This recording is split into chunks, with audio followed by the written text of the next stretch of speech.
Hello everyone and welcome to Blaugrana Everything and welcome back to the channel and welcome to a match review for El Clasico, which just ended. FC Barcelona, of course, getting the big win over Real Madrid, which now puts them 12 points clear atop La Liga, needing just 8 more wins and a draw to seal this La Liga title. And honestly speaking, what a match it was and what a collective performance that we saw here from FC Barcelona.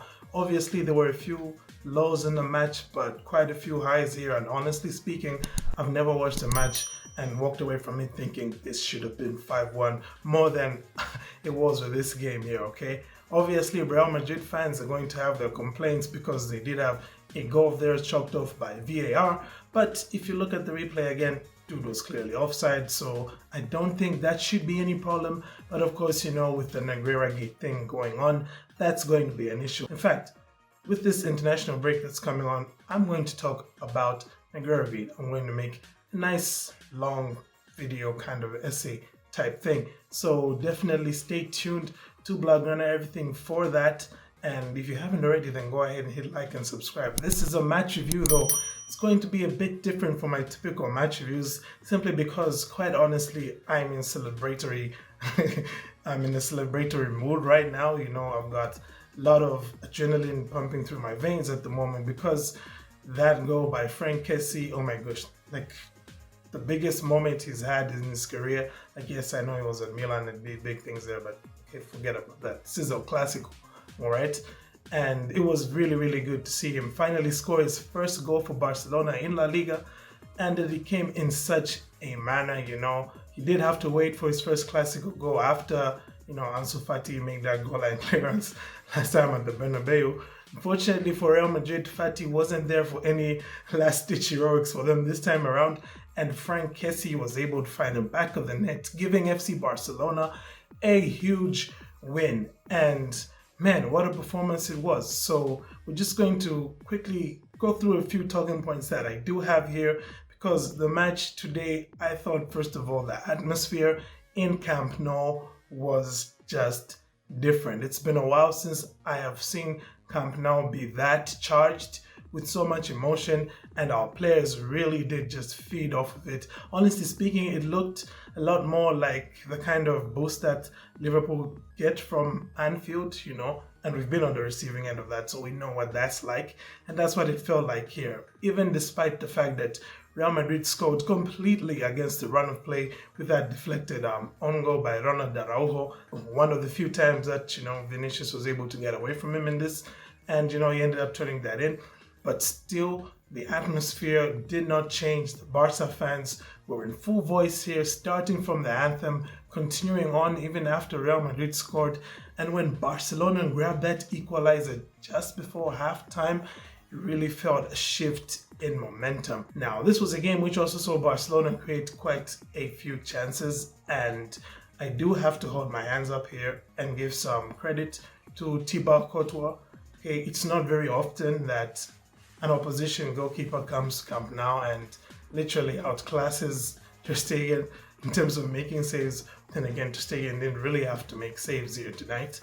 Both of the sorry, I said both again. The one goal that Real Madrid did score, he really couldn't have done anything about that, and they never really put any shots on target that troubled him, which, you know, that's very encouraging going into that Copa del Rey. El Clasico that's still coming up, you know, in April, and man, it's just going to be so much more fun. Hopefully we can get more of this atmosphere from the Camp Nou, but also hopefully our forwards can work on their finishing, because this was a game where our finishing wasn't really as good as it could have been. I mean, yes, Thibaut Courtois did make some very impressive saves in this game. We should admit that, but we also had quite a few chances which we could have scored from. And also I think Christensen as well had a header that he flashed wide.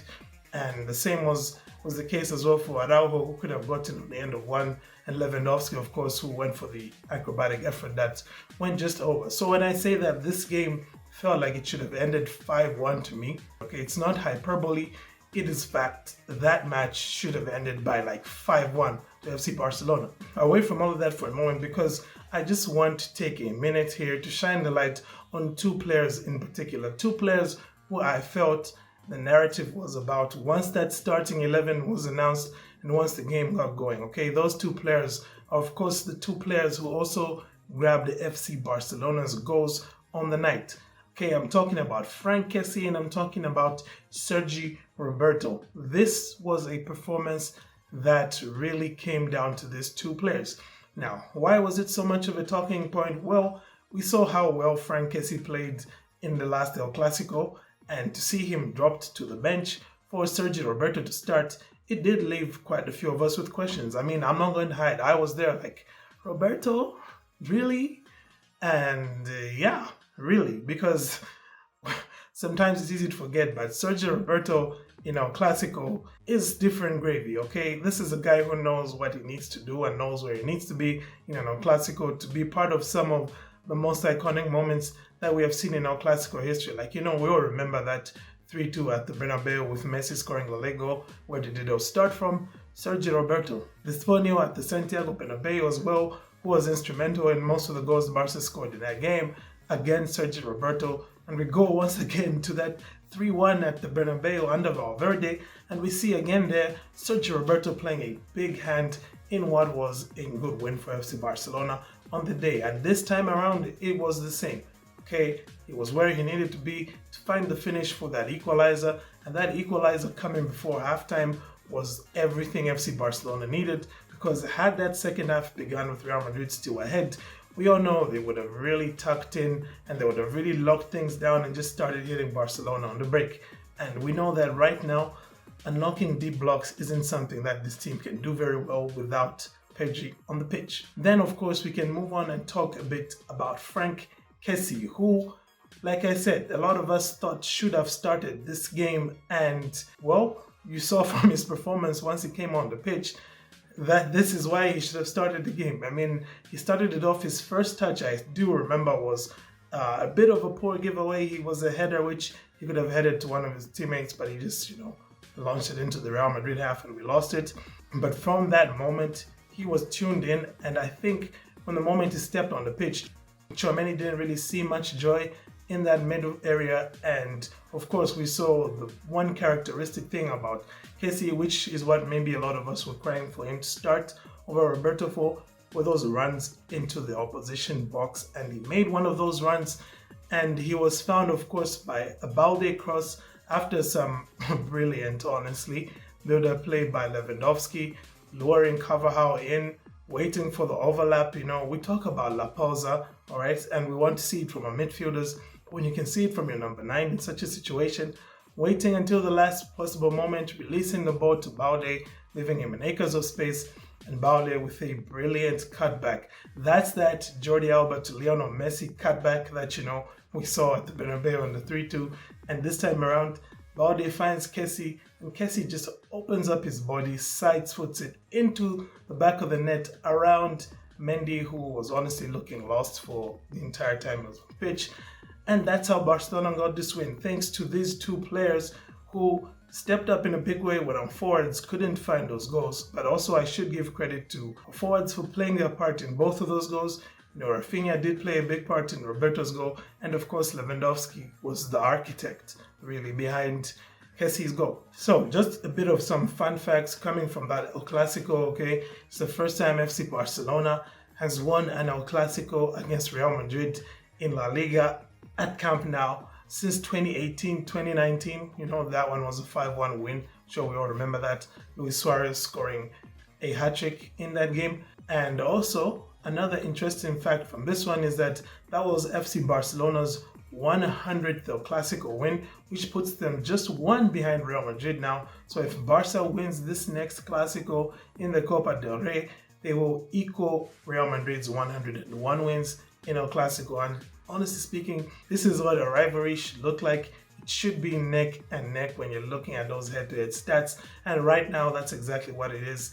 Even though, another fun fact here, Xavi Hernandez has now gone 3 straight El Clasicos winning against Carlo Ancelotti, all right? It might not be so much of a stretch right now to say Xavi has figured out Ancelotti and how to beat him, and Ancelotti really needs to do his best right now to claw back Xavi Hernandez and to get Real Madrid on top in this El Clasicos again. And we'll see if he'll be able to do that with that next upcoming El Clasico. But for now, FC Barcelona go 12 points clear at the top of La Liga. I'm of course a happy man. If you could not tell already, I am a happy man. I'm a happy Kool-Aid. I do not know how I'm supposed to fall asleep after all this excitement. But we'll see what's going to happen. As for what's going to be coming for you these coming weeks during the international break, we're going to be doing a second part of the Barça, which is, a series I started. The Barça, talking about just generally FC Barcelona, taking a deep dive into the lore around FC Barcelona, the common terms you might find in the fan base, if you're interacting with FC Barcelona. So there's going to be part 2 coming. It should be out by this Friday, if not sooner than that. Then we're also going to, at some point, like I said, we're going to once again talk about Negreira Gate. So that's going to come your way as well. But before then, I'll try and maybe throw in one more video, just drinking in this El Clasico victory. Remember, it's an international break. So between now and the next game, all we can look back on is this brilliant win against Real Madrid, which should have been a 5-1. But once again, thank you for tuning in. If this was your first time, I hope you enjoyed what you saw. Please do hit that like button if you enjoyed the video, and also hit subscribe. But other than that, I thank you once again for tuning in. Do have a great day. And oh, wait, I almost forgot.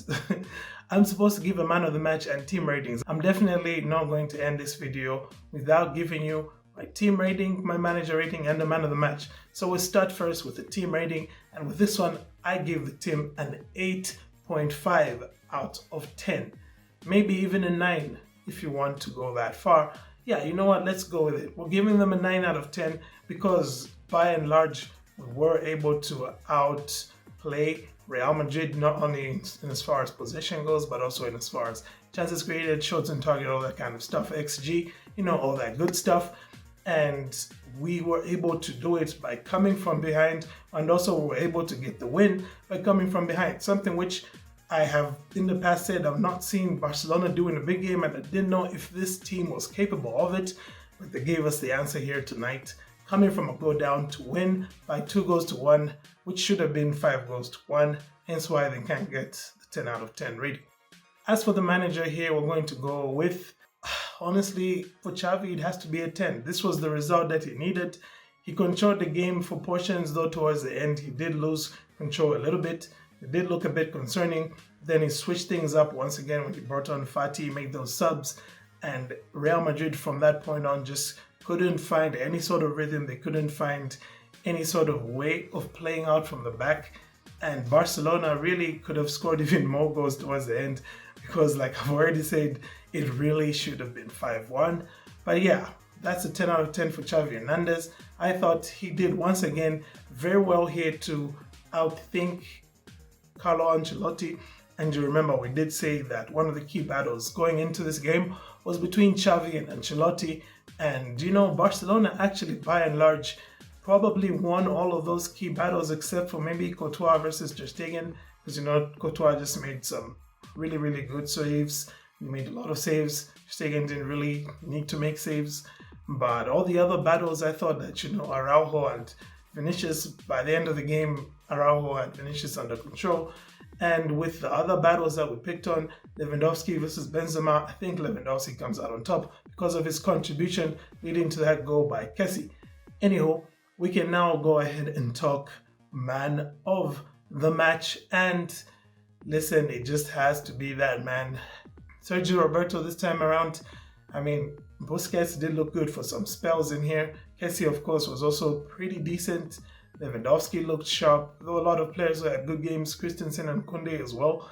But Sergi Roberto was Barcelona's X factor today, especially in that first half, getting that very important goal and also making some very good contributions. He could have had an assist as well. I think it was for Lewandowski or for Rafinha, I forget which of the two.